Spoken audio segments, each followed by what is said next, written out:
Hey guys, Matt back for Photo News and Reviews. Today I'm looking at the new Leica Nocticron 1.2 that they're making in conjunction with Panasonic. Now, it's got a nice build, it's got a nice finish on it, it's got a nice price for everyone involved. But you can tell this isn't Leica, even though it's badged that way. It's a Panasonic lens. It's co-badged, to be fair.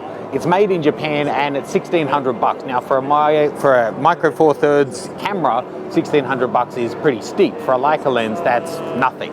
So I've been very lucky. They've let me scratch off the tag here so I can put my card in here and get some sample shots of their model.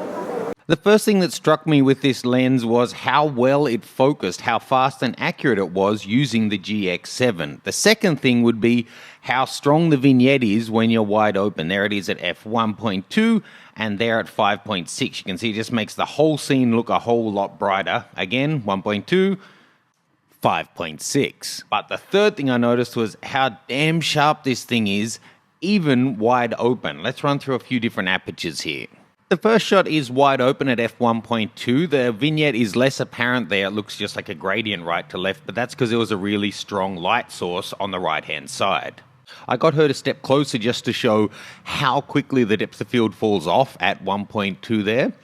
Here at 1.4, it's a little bit sharper, hardly any noticeable difference on the bokeh, and look at the 100% crop from this guy. Crazy sharp. All I did was crop that down. Next one, that's a 1.8. I think she was checking with her manager. Is this okay what this crazy guy's doing? F2. And then here we are at f2.8. And there at the 100% crop, you can see it's still a tiny depth of field. She was fairly close and, it's not that short of a lens. But to say that you can't get great depth of field and a really blurred background with micro four thirds cameras, it's nonsense. I can certainly see this lens is going to be popular with more and more people going to 4/3 and mirrorless cameras but wanting ultimate image quality. From the few little tests I've done here, I'm really impressed by this one. It looks super sharp. Taking a look around the lens in a bit more detail, it really is a beautiful build quality.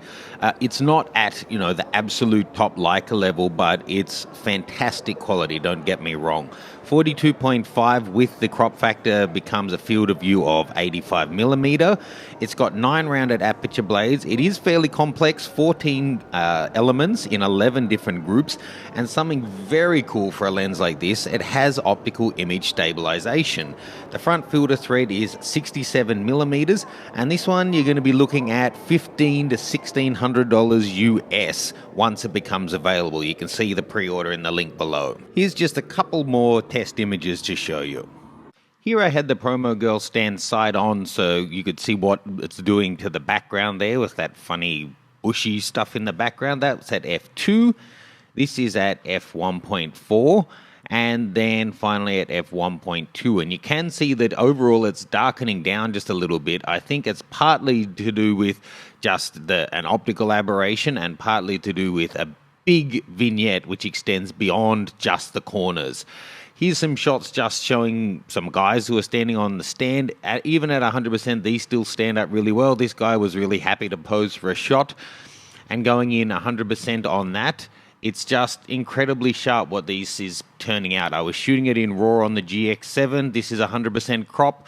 It's snappy, it's beautiful, and there's crazy detail there through his beard. I think people are going to really love this lens. If I was on micro four thirds, I think this would be top of my list. Leave me your thoughts. I'll see you soon.